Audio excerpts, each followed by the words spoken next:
za nami, pripravljamo se na bližnji prihod Jezusa Kristusa. Že odmevajo po naših cerkvah pesmi Kralja, ki prihaja, pridite molimo. In res, kralj je resnično blizu. Mogoče že postavljate jaslice ali pa ste jih že postavili. Pa poglejmo, kaj o postavljanju jaslic pravijo dijaki doma Jana Zagoska in vzgojitelji in kako jih to postavljanje pripravlja na Božič. Jaslice smo vedno postavljali z družino. Še posebno se spomnim, kako smo jih nekega božiča postavljali v dnevni stare mame. Ves ta lep in dišeč mah, v kotu pa smrečica in božične pesmi. Vsi prijazni pogledi in toplina družine. Počutila sem se prav lepo, domače, veselo in prijetno in vse to ob postavljanju tega spomina na božični čudež.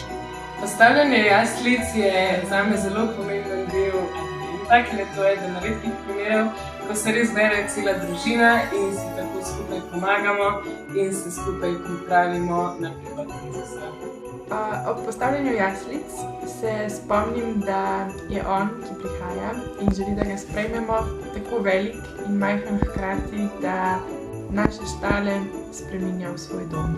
Postavljam doma jaslice skupaj s svojo družino, se zares zavem, da je Božič že čisto pred vrati in prav s to pripravo jaslic na tak simboličen način pripravim nov dom in ga povabim, da se rodi tudi v naših srcih. Ob postavljanju jaslic se spominjam dogodkov o Jezusovem rojstvu, ki so zapisani v Svetem pismu.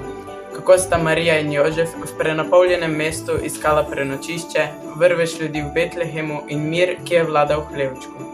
Jezus prihaja med nas, ampak mi mu velikokrat zapremo vrata src, ker nas zaslepujejo materialne stvari, kot so denar, darila in okraski.